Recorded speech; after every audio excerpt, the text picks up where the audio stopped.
오늘부터 100일간 정기국회가 시작됩니다. 이재명 정부 들어 첫 정기국회인 만큼 어느 때보다도 국회의 역할이 매우 중요합니다. 이재명 정부의 성공과 확실한 내란 종식은 무엇이 먼저 나를 따질 수 없는 시대적 사명입니다. 민생 안정과 개혁 완수는 무엇 하나 소홀히 할 수 없는 국회의 책무입니다. 내란 척결과 이재명 정부의 성공을 위하여 개혁 완수와 민생 안정의 두 마리 토끼를 다 잡겠습니다.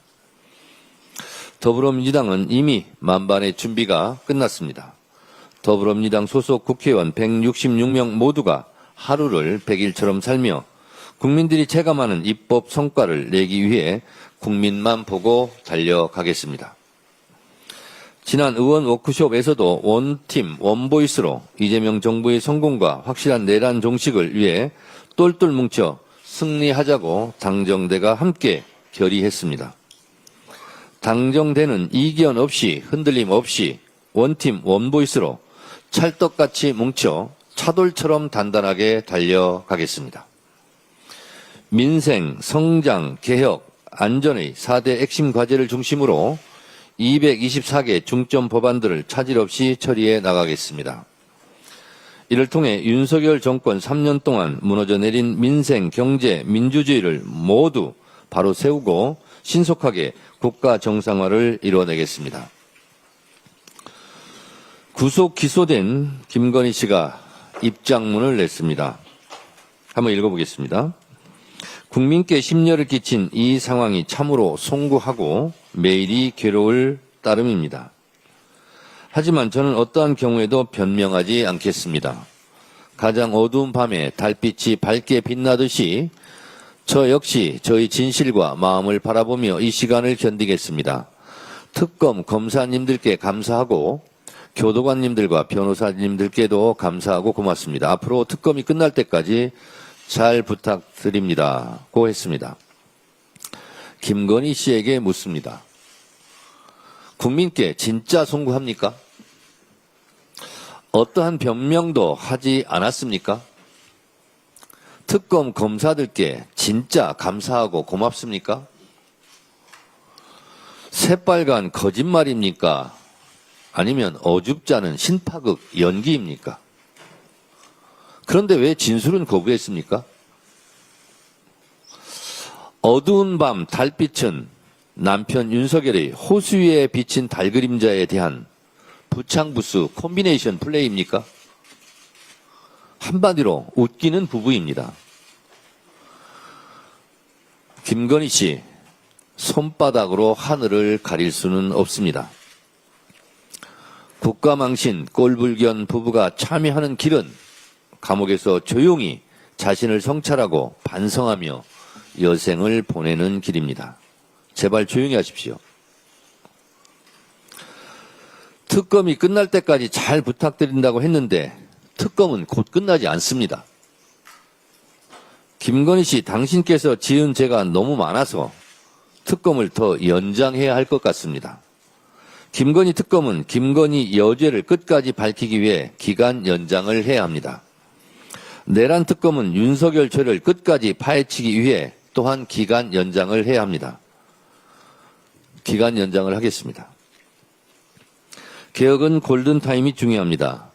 이재명 대통령께서도 말씀하셨듯이 지금 대한민국은 역사적 변곡점에 놓여 있습니다. 저는 흡사, 해방 전국, 반민특위 상황과 비슷하다고 생각합니다. 그때 친일파 척결이 시대적 과제였다면 지금은 내란 세력 척결이 시대 정신이고 시대적 과제입니다. 내란 척결이 반민특위처럼 좌절되고 실패할 수는 없습니다. 헌법을 공격했던 헌법의 적, 민주주의를 파괴했던 민주주의 적들인 내란 세력을 발본색원하고 다시는 내란의 꿈을 꿈꿀 수 없도록 확실하게 청산하겠습니다. 검찰개혁, 언론개혁, 사법개혁의 3대 개혁은 늦지 않게 타임 스케줄대로 처리하겠습니다. 개혁은 타이밍입니다. 개혁을 거부하는 사람이 지금까지 권력을 과도하게 행사해온 지배 카르텔입니다. 개혁을 두려워하는 사람이 지금까지 권력에 기생해온 부역자들입니다. 모두가 환영하는 개혁이란 존재하지 않습니다. 개혁에는 언제나 저항하는 세력이 있기 마련입니다. 그래서 개혁은 혁명보다 어렵다고 합니다. 그러나 그 저항으로 개혁의 시기를 놓치면 반동의 힘으로 더 큰 저항과 퇴행으로 되돌아옵니다. 그 피해는 고스란히 국민들께 돌아갑니다. 더불어민주당은 개혁의 골든타임을 절대로 실기하지 않겠습니다. 검찰개혁, 언론개혁, 사법개혁, 3대 개혁의 시대적 과제를 이번 정기국회에서 반드시 완수하겠습니다. 우리 기자 여러분들, 이 뒤쪽에 노상원 수첩 판넬을 지금 전시하고 있습니다. 이 노상원 수첩 판넬은 당대표실 복도에 상시적으로 게시해 놓고 전시하겠습니다. 이 노상원 수첩의 내용을 우리가 어찌 잊을 수 있겠습니까? 노상원 수첩은 무고한 시민들을 참혹하게 잔인하게 살해하려고 했던 계획입니다. 만약에 12.3 비상계엄이 성공했더라면 이재명 대통령도 이 세상 사람이 아니었을 것이고 지금 발언하고 있는 저도 불기의 객이 되어서 어디에서 제 훈령이 구천에서 떠돌아다닐지도 모르는 일이었습니다. 이재명 대통령과 저만 죽었을 것이 아니라 여기 보면 수백 명, 수천 명을 살해해서 영연백에 넣어서 시신도 찾을 수 없게 아마 5.18때처럼 안매장했을지도 모를 일입니다. 국민 여러분, 노상원 수첩을 우리가 한시라도 잊어서는 안 될 것입니다. 이 노상원 수첩이 상징하듯 민주주의와 헌법을 파괴하려고 했던 것만이 아니라 무고한 시민들을 실제로 죽이려 했던 살해 계획, 살인 계획을 우리는 잊어서는 안 되겠습니다. 내란 세력과 비타협적으로 그들과 함께 싸워서 이겨야 하고 내란 세력을 척결해야 되는 이유는 바로 이 노상원 수첩을 보면 알 수 있습니다. 국민 여러분, 노상원 수첩을 모두 상기하시기 바랍니다. 이상입니다. 다음으로 김병기 원내대표의 발언이 있겠습니다. 정권교체 이후 처음 맞는 정기국회입니다. 국민은 빛의 혁명으로 국민주권정부를 세워주셨습니다. 민주당은 그 뜻을 충실히 이행하는 국회를 만들 것입니다. 이번 정기국회에서 내란의 완전한 종식을 이루겠습니다. 다시는 민주주의를 위협하는 불행한 역사가 되풀이되지 않도록 하겠습니다. 동시에 민생을 회복하는 국회, 희망을 열어가는 국회를 만들겠습니다. 과감한 민생개혁 입법으로 사회 대개혁의 기틀을 세우겠습니다. 민주당은 정부조직법과 알박기 금지법을 처리하겠습니다. 내각을 완성해서 정부의 완전한 출범을 실현하겠습니다. 당정 대가 협력하여 흔들림 없는 국정을 만들겠습니다. 검찰개혁 입법으로 정치검찰의 전횡을 끝내도록 하겠습니다. 권력이 다시는 국민 위에 군립하지 못하도록 제도적 장치를 굳건히 세우겠습니다. 소위 가짜정보 근절법으로 거짓 선동과 여론 조작을 차단하겠습니다. 물가 안정, 가계부채 해결, 청년 주거, 일자리 지원 같은 시급한 민생 법안을 최우선 처리하도록 하겠습니다. 소상공인과 중소기업을 두텁게 지원하겠습니다. 지역균형 발전 예산을 대폭 확대하여 국민 모두가 회복의 과실을 함께 나누도록 하겠습니다. 올해는 이재명 정부 집권 1년 차입니다. 민생 회복과 사회 대개혁, 국가 정상화의 골든타임입니다. 민주당은 국민이 체감할 수 있는 신속한 개혁과 확실한 민생 회복으로 분명한 희망을 드리겠습니다. 정부는 728조 원 규모의 2026년 예산안을 확정하였습니다. 이 예산은 민생 회복의 마중물입니다. 대한민국 제도약의 주춧돌이 될 것입니다. 지금은 재정의 적극적 역할이 절실합니다. 대통령님의 말씀처럼 씨앗을 빌려서라도 뿌려야 할 때입니다. 내년 예산의 핵심은 분명합니다. 국민이 주인인 나라입니다. 예산은 단순한 지출이 아닙니다. 국민의 잠재력과 역량을 키우는 투자이어야 합니다. 미래산업 경쟁력 강화, AI 등 첨단 기술 육성, 기후위기 대응, 민생경제 회복에 투입되는 든든한 씨앗이 되어야 합니다. 민주당은 예산심사에서 원칙을 세우겠습니다.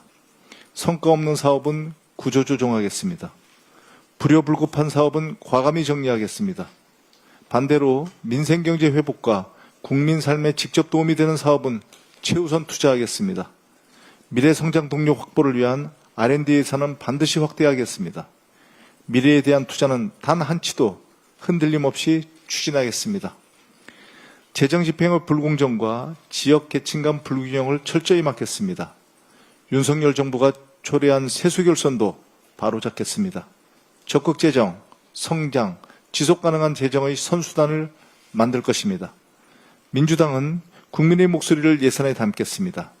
정부와 긴밀히 협력하여 민생 현장, 국민이 체감하는 변화를 민주당이 챙기겠습니다. 민주당은 국민께서 맡겨주신 권한과 책임을 잊지 않겠습니다. 국민의 혈세가 국민의 희망의 열매로 돌아오도록 끝까지 책임지겠습니다. 이상입니다. 다음으로 한준호 최고위원의 발언이 있겠습니다. 네, 제492회 정기 국회 개회식이 있는 오늘 국민의힘 본회의장에서 상복 차림을 하겠다라고 선언을 했습니다. 정부와 여당의 항의를 하는 차원에서 이런 퍼포먼스를 벌이는 것이라고 들었습니다만 정작 애도를 해야 할 대상은 정부, 여당이 아니라 국민의힘 자당인 것 같습니다.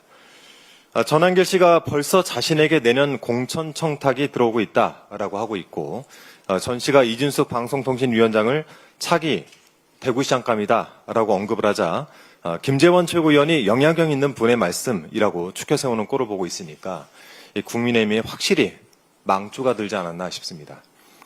하루라도 빨리 당내 상황을 수습하고 정기회에 성실하게 임하는 것이 그나마 국민께 짐이 덜 되는 방법인 것 같습니다. 통일교로부터 불법 정치자금을 수수한 의혹 등으로 특검 수사를 받고 있는 권성동 의원이 자신의 SNS를 변론의 장처럼 이용하고 있는데요. 어제 페이스북에 게시한 2건의 메시지를 언급하지 않을 수가 없습니다. 특검이 여론을 선동하고 민주당에 확산시킨다라는 이 권성동 의원의 주장이 얼마나 궤변인지 제가 짧게 정리를 좀 해서 말씀드리겠습니다. 이 권성동 의원은 특정 종교의 신자는 아니지만 종교시설에 방문하면 그 예를 따르는 것이 상식이다.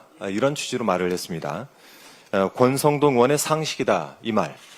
상식을 그렇게 잘 갖췄기 때문에 통일교 한학자 총재에게 예를 갖춰서 큰 절을 올렸다라는 뜻이겠죠. 그러니까 윤영호 통일교 전 세계본부장의 진술, 즉 권 의원이 한 총재를 2번 찾아가 큰 절을 했다라는 내용이 맞다라고 권 의원 본인도 인정을 하는 셈입니다. 특검이 이런 사실관계를 확인하고 민주당이 언급하는 것이 과연 여론 선동이겠습니까? 권성동 의원이 인정을 한 만큼 윤영호 전 본부장의 진술은 신빙성을 높여가고 있습니다. 그런 가운데 윤 전 본부장의 진술들 중에서 권 의원은 금전이든 쇼핑백을 받았다라는 내용만 콕 찍어서 부정을 하고 있습니다.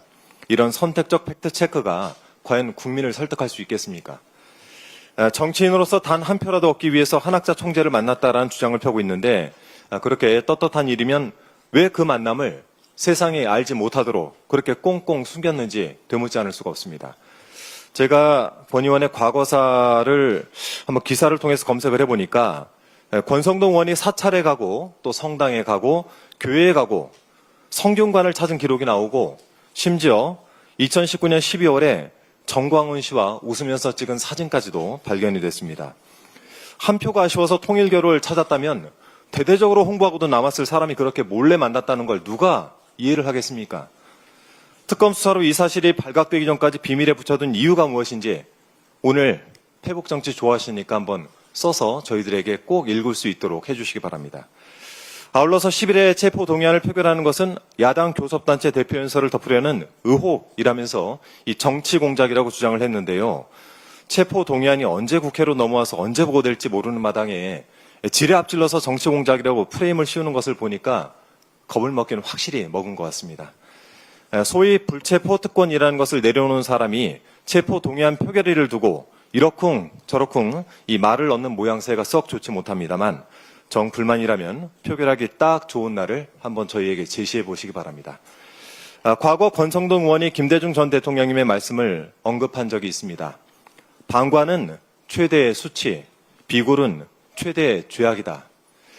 민주당은 김대중 전 대통령님의 뜻을 따라서 모든 불법 행위와 의혹들을 방관하지 않고 엄정하게 대응해 나가겠다라는 말씀드립니다. 이상입니다. 다음으로 김병주 최고위원의 발언이 있겠습니다. 민주당은 국회 개원식을 기념하고 한류 애니메이션 캐대언으로 인기가 급상승 중인 우리 한복의 우수성을 알리고자 한복 입기를 제안했습니다. 그런데 국힘이 기어이 어깃장을 부려 잔칫날을 초상집으로 만들려고 국회 개원식에 상복을 입는다고 합니다. 꼭 그렇게 초를 쳐야만 속이 후련합니까? 당장 멈추십시오. 국제적 망신은 물론 국익의 해악입니다. 국민 보기에 너무나 부끄럽습니다. 이재명 대통령이 국민의 어려움을 살피고 새로운 성장 동력을 찾기 위해 민생과 경제에 집중하겠다고 밝혔습니다. 대통령의 결단에 양손을 들어 찬성합니다. 혹한의 겨울, 내란 세력을 심판하려 얼마나 많은 국민이 눈물을 흘렸습니까? 이제 국민이 지켜낸 민주주의를 정치가 민생경제 회복으로 돌려드려야 합니다. 민생 살리기에 여야가 따로 있을 수 없습니다. 국민을 위해 흘리는 땀방울에는 파란색도 빨간색도 없습니다. 오직 국민을 위해 힘을 모아야 합니다. 부디 극우의 길로 가출한 제1야당 국민의힘도 국민의 집으로 돌아오십시오. 국회가 합심하여 민생경제 회복을 토론합시다. 민생경제가 도탄에 빠졌는데 장동혁 국민의힘 대표는 민생을 팽개치고 아예 국민의힘을 극우 정당으로 만들 작정인 것 같습니다. 민주공화국의 야당 대표로서 민주주의를 부인하고 극우를 선동하는 운동은 결코 해서는 안 됩니다. 극우 내란 숙의 윤석열의 호위대장이라면 전한길이 극우 내란 숙의 윤석열의 호위대장이라면 장동혁 대표는 히틀러를 선전하고 파쇼 국가 건설을 선동하는 나치의 게멜스임을 자처하는 것입니다. 아무리 간에 붙었다, 썰개에 붙었다, 왔다 갔다 정치 초보라도 천지분간은 해야 합니다. 제발 민생 회복을 갈망하는 국민의 목소리에 귀를 기울여야 합니다. 강릉시 가뭄은 명백한 국민의힘에 의한 인재입니다. 뇌물 의혹의 중심인 교주에게 큰절하던 강릉 왕국 권성동 의원, 대통령의 질문에 답도 못하는 강릉시장, 도대체 20년 가까이 무엇을 했습니까? 치산치수는 정치와 행정의 기본입니다. 20년 가까이 가뭄이 반복됐지만 강릉은 가만히 시장도, 가만히 국회의원도 강 건너 불구경, 손 놓고 수수방관했습니다. 강릉 인접 민주당 소속 김철수 속초시장은 속초가 가뭄으로 제한급수를 겪자 곧바로 지하댐을 만들어 가뭄을 극복했습니다. 우리 국민은 국가적 재난이 닥치면 하나로 똘똘 뭉쳐 해결했습니다. 삼풍백화점 붕괴, 서산 태양 기름 유출 사고, 코로나 창궐도 온 국민이 합심해 이겨냈습니다. 온정의 손길은 물론이며 한달음에 달려가 무너진 건물 더미에서 생명을 구해내고 기름진 얼룩해변을 복구하는 기적을 만들었습니다. 국민의 구호품과 자원봉사로 K방역의 모델을 만들어냈습니다. 512만 민주당 당원께 호소합니다. 더불어민주당 이름으로 더불어 온정의 성수 캠페인을 제안합니다. 단 한 병의 생수라도 좋습니다. 당원이 보내는 생수 한 병이 타들어가는 강릉 시민의 가슴을 적실 것입니다.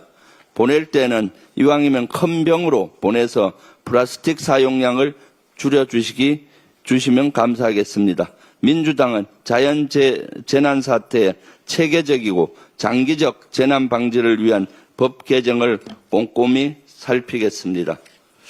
북한 김정은 위원장이 중국 80주년 전승절 기념일을 참석할 예정입니다. 첫 다자 무대 데뷔라고 볼 수가 있습니다. 아마 한미일 안보협력 맞대응 차원이거나 또는 한미 협상을 사전 정지 작업하기 위함도 있을 것으로 보입니다.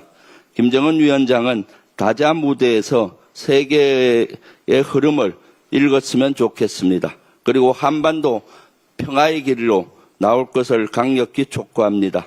이번 에이펙 회의에도 참석을 해서 평화의 길을 적극 만들 것을 강력히 촉구합니다. 이상입니다. 다음으로 이현주 최고위원의 발언이 있겠습니다. 네, 최근에 국민의힘의 김민수 최고위원이 비상계엄을 한 윤석열의 비상계엄을 옹호하고 또 사람도 죽지 않았는데 뭐가 문제냐라는 식으로 언론에 나와서 망언을 일삼고 있습니다. 윤석열의 계엄, 그러니까 윤석열의 친위 쿠데타는 명백하게 위헌적인 행위였습니다. 그것을 헌법재판소가 결정으로 인정을 했고 그 결과 지금 내란 수계로 재판을 받고 있는 이게 재판에 지금 넘겨져 있는 그런 상태 아닙니까? 그런데 이 윤석열을 윤 어게인 바깥에서 이렇게 비상식적인 분들이 하는 얘기는 그렇다 치더라도 야당의 제1야당의 지도부의 일원이 이런 망언을 계속 반복하는 것은 굉장히 심각한 문제다라고 생각합니다. 국민의힘의 장동혁 대표와 지도부는 확인을 하셔야 되겠습니다. 대한민국의 제1야당의 지도부로서 과연 친위 쿠데타, 위헌적 친위 쿠데타를 찬성한다는 것인지 그리고 헌법재판소의 판결을 부정하는 것인지 분명하게 입장을 밝히셔야 합니다. 그동안 그럭저럭 그냥 넘어갔는지 몰라도 이것을 밝히지 못하면 국민의힘은 대한민국의 정당한 적법한 헌법에 부합하는 정당으로서 존재할 가치가 더 이상 없다라고 분명히 말씀드립니다. 위헌 정당은 대한민국의 헌법 하에서 민주적 기본 질서를 위반하는 위헌 정당은 더 이상 존재할 수 없습니다. 국민의힘의 지도부는 분명하게 입장을 밝히고 그에 따라서 조치를 하셔야 합니다. 그 해당 최고위원을 제명하던가 책임 있는 조치를 하시기 바랍니다. 이재명 대통령의 재정 시한론을 구체화한 728조 규모의 내년도 예산안 지난주에 발표가 되었습니다. 단순히 재정을 양적으로 늘리기만 하는 게 아니라 성과가 나는 부분에 집중 투자해서 경제 성장을 극대화하고 이를 통해서 세수 기반을 확대해서 재정 건전성을 회복하자 하는 선순환 구조를 달성하겠다는 전략입니다. 이대로라면 AI 대전환 시대에 선진국으로 제대로 자리 잡을 마지막 골든타임을 놓칠 수 있다 하는 절박함에서 AI 관련 예산을 10조 이상으로 확대하고 대한민국의 미래를 위한 R&D 예산도 윤석열 정권 때 삭감했던 거 다시 다 살리고 역대 최대인 19.3%로 늘리는 등 내년도 예산을 GDP 3% 성장을 위한 씨앗으로 삼겠다는 기조입니다. 그동안의 재정정책을 답습하는 식으로는 피크 코리아의 고착화를 벗어나기 힘들 것이다라는 우려에 정부가 답을 내놓은 것입니다. 이 부분에 대해서 빚잔치다라고 하면서 국민의힘과 일각에서 비판을 합니다. 빚을 지는 것이 좋다는 얘기는 아닙니다. 하지만 국민 경제가 당장 부도 위기에 처해 있는데 부모가 형편이 되는데도 불구하고 부도나는 자식을 그냥 뒷짐만 지고 살펴보지 않는다, 책임지지 않는다면 그것은 과연 부모겠습니까? 그리고 어떻게 되겠습니까? 이 재정 여력과 관련해서 한 말씀 하겠습니다. 부채 비율이 50% 미만이었습니다. 물론 이번 그 예산 편성과 이렇게 계속되면 50% 약간 상회할 수 있다 이렇게 걱정하는 분들의 마음은 이해를 합니다만 국가 채무의 GDP 비율이 50% 지금 미만인 것은 상당히 양호한 것이고 OECD 평균이 110%를 넘습니다. 그래서 지금 우리 대한민국 정부는 비상 상황에서 부도 위기를 맞은 국가 경제를 윤석열 정권으로부터 물려받은 상황에서 이것을 살리기 위한 궁여지책이다라는 것을 분명하게 알고 있을 텐데 거기다 대고 자꾸 빚잔치 어쩌고 하니까 굉장히 듣기가 민망합니다. 그런데 그 빚잔치라고 얘기하신 국민의힘에 대해서 한번 얘기를 해보겠습니다. 국민의힘이 만든 옹의해서 대통령으로 그동안 재직하게 했던 윤석열 정부가 과연 무엇을 했습니까? AI와 관련해서 어떤 업적을 남겼습니까? 그리고 반도체 그 용수와 전력 공급에 대해서 무엇을 해결했습니까? 윤석열 정부 때. 그리고 R&D는 또 어떻게 했습니까? 이 수많은 대한민국의 우수한 인재들이 R&D 예산 삭감으로 일자리를 잃고 외국으로 다 나가도록 그렇게 한 게 과연 누구입니까? 그리고 또 산업용 전기요금을 2023년에 70% 이상 인상해서 지금 주거용보다 산업용이 더 비싸서 대한민국의 전기요금이 미국의 일부 주보다 더 비싸게 만들어서 도저히 우리나라에서 생산을 할 수 없는 지경으로 만든 정부가 과연 어디입니까? 저는 정말 부끄럽지도 않느냐 걱정하는 마음은 대한민국 국민 누구나 얘기할 수 있습니다. 그런데 윤석열 정부나 국민의힘은 지금 입 좀 닥치고 이 문제에 대해서 협조를 하는데 전념할 것이지 왈가왈부하지 마시기 바랍니다. 그리고 또 내란을 일으킨 것은 또 누굽니까? 내란을 일으켜서 대한민국의 경제가 지금 이러한 위기 상황으로 치닫게 한 것은 과연 누구란 말입니까? 많은 국민들이 지금 경제 상황을 보면서 윤석열 정부의 그동안 했던 이 행태 그리고 아무것도 하지 않고 뒷짐만 지면서 심지어 그 영부인이라는 자는 목걸이와 보석 이런 것들을 받고 거기에 탐닉하고 있었습니다. 기가 막혀서 할 말이 없는데도 불구하고 다들 참고 있습니다. 왜? 지금 너무나 어렵기 때문에 힘 모아서 어떻게 극복해보자라고 하는 것입니다. 그래서 다시 한번 부탁드립니다.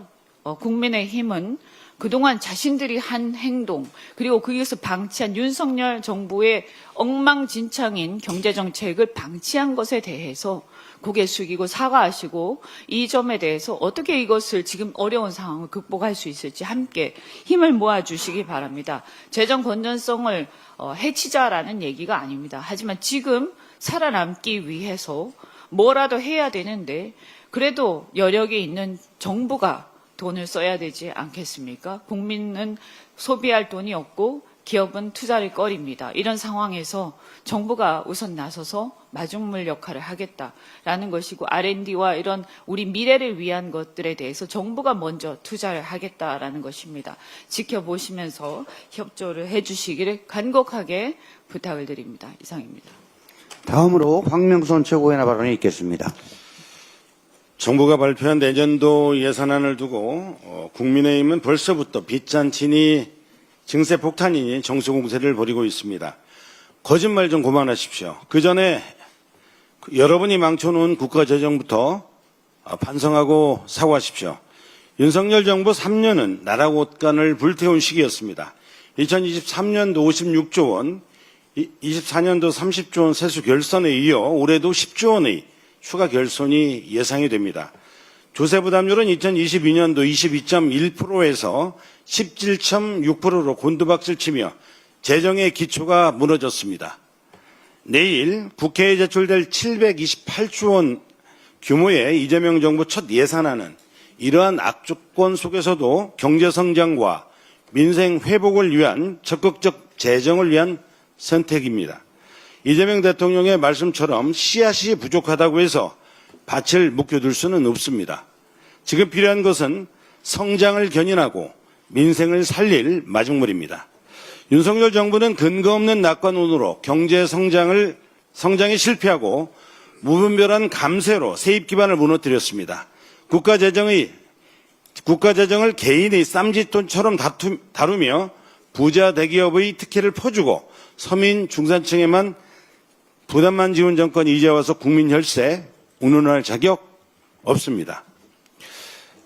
정기국회는 국민의 삶을 살리는 시간이어야 합니다. 국민의힘이 정기국회 개원식에 상복을 입고 참석하기로 해 국민들께 실망과 충격을 안기고 있습니다. 국민이 국회에 바라는 것은 희망과 미래이지 장례식이 아닙니다. 정치를 살려야 할 사람들이 정치를 죽이고 국민을 모독하고 있습니다. 국민의힘은 보이콧 쇼에 정성을 들일 시간에 국민의 목소리에 귀 기울이시기 바랍니다. 정기국회는 정쟁의 무대가 아니라 국민의 삶을 살리는 자리입니다. 더불어민주당은 국가 정상화와 국민 삶의 회복, 내란의 극복과 청산을 위해 모든 힘을 다하겠습니다. 장동혁 국민의힘 대표가 한 인터뷰에서 유튜버 전환기를 가리켜 당 외곽에서 의병처럼 싸웠다고 추켜 세웠습니다. 이는 국민을 향해 총포리를 겨눴던 내란 세력 앞잡이를 의병이라 부르는 역사 모독입니다. 장동혁 대표는 당장 국민 앞에 사죄하십시오. 의병은 나라를 지키려 목숨을 던진 민초들의 이름입니다. 그 숭고한 이름을 내란 동지자와 동일시하는 것은 대동세상을 향한 우리 민초들의 희생을 짓밟는 일입니다. 장동혁 체제 출범 이후 국민의힘은 노골적으로 불법 계엄을 옹호하며 윤어게인 세력과 보조를 맞추고 있습니다. 김민수 최고위원은 윤석열 면회를 신청하는가 하면 12.3 내란을 두둔하며 국민을 다치게 할 의도는 없었다라는 망언을 서슴지 않고 있습니다. 장동혁 대표는 취임 첫 일성으로 이재명 대통령을 끌어내리겠다는 협박성 발언을 내뱉으며 대통령과의 영수회담까지 구집하고 있습니다. 게다가 김 최고위원은 윤석열, 김건희 특검 수사 중단 정도 나와야 영수회담 가능하다라고 조건을 제시합니다. 이런 영수회담은 대통령을 들러리 세워 자신들이 정치적의 격을 올리려는 술책에 불과합니다. 더 이상 목리 부리지 마십시오. 내란 옹호정당, 내란 정당에 그친 해산이 답입니다. 이상입니다. 다음으로 서삼석 최고위원의 발언이 있겠습니다. 국민 여러분, 극심한 가뭄으로 고통받고 있는 강릉 시민 여러분과 함께 끝까지 해주시기 바랍니다. 정부도 마찬가지입니다. 제주항공 사고 이후 만 8개월이 지났습니다. 관련해 두 가지 사안을 말씀드리고자 합니다. 첫째, 유가족 협의회는 사고 원인에 대한 철저한 진상 규명 없이는 제2, 제3의 참사를 막을 수 없다며 정부 책임 있는 조사와 항공사 안전관리 의무 강화를 강력히 요구하고 있습니다. 사고 재발 방지 특별법 제정, 피해자 지원 체계 정비를 촉구하며 정부가 실질적 대책을 마련할 것을 요구하고 있습니다. 지난 윤석열 정부는 소극적인 태도로 일관 유가족들의 상처를 더욱 깊게 했습니다. 유가족들의 절박한 외침에 국회와 정부는 함께 제도적 허점을 보완하고 안전 책임을 강화해야 합니다. 둘째, 무안공항은 2019년 약 89만 명이 이용하며 호남권 거점 공항으로 자리 잡았습니다. 하지만 제주항공 사고로 운항이 전면 중단되면서 지역 여행업계와 주민들이 막대한 피해를 입고 있습니다. 텅 빈 공항은 주민들에게 심리적 공황 상태까지 겪게 하고 있습니다. 무안공항은 국가 균형 발전, 국제 물류 관광 활성화를 위한 핵심 거점 공항으로 조속한 재개항이 절실히 필요합니다. 제주항공 참사가 남긴 교훈은 국민의 안전을 최우선으로 해야 한다는 점입니다. 국민의 안전한 하늘길을 하루빨리 열어야 합니다. 그것이 희생자를 기린 길이며 동시에 지역 균형 발전과 국가 경쟁력을 살리는 길이기도 합니다. 관련 업계와 트라우마에 시달리는 분들 그리고 지역민들에 대한 최소한의 예우이기도 합니다. 정부는 국회와 함께 책임을 가지고 문제 해결에 지혜와 속도를 내주시기를 간곡히 요청드립니다. 이상입니다. 이상 발언을 모두 마치고 당대표께서 회의를 폐회하시겠습니다. 네, 폐회에 앞서서 한 말씀 드리겠습니다. 지난 주말 우리 더불어민주당 의원들 워크숍이 있었습니다. 당정대가 원팀 원보이스로 똘똘 뭉쳐서 이재명 정부를 성공시키자고 다짐했습니다. 그 성공을 위한 힘찬 출발을 이번 정기국회 오늘 시작을 합니다. 각자 우리 의원님들께서 맡은 바 위치에서 최선을 다해 주시기를 바랍니다. 의원 워크숍 현장을 통해서 저는 박수현 수석대변인께서 그렇게 안 보이는 곳에서 수고하고 고생하는지를 예전에 미처 몰랐습니다. 정말 칭찬해 드리고 싶고 그래서 우리 민주당의 정책이 언론을 통해서 잘 홍보되고 있었다는 것을 느꼈습니다. 우리 박수현 수석대변인처럼 열심히 해주시고 각자 성심성의껏 해주시길 바랍니다. 저는 조승래 사무총장과 한정혜 정책위원장은 항상 저랑 같이 일을 하기 때문에 열심히 고생하고 일하는 것은 알았는데 박수현 의원처럼 저와 좀 멀리 떨어진 곳에서 그렇게 자신의 일을 열심히 하는 일은 몰랐습니다. 많은 의원님들께서도 그렇게 해주시리라고 믿고 그것을 제가 확인한 순간 이렇게 공개적으로 칭찬하도록 그렇게 하겠습니다. 박수현 대변인 한 말씀 하세요. 너무 부끄러워하지 마시고 마이크 켜고 한 말씀 하세요. 과찬이십니다. 과유불급이십니다. 이런 칭찬에도 저렇게 겸손하는 걸 보니까 참 인성까지 참 훌륭하십니다. 네네. 자, 회의를 마치겠습니다.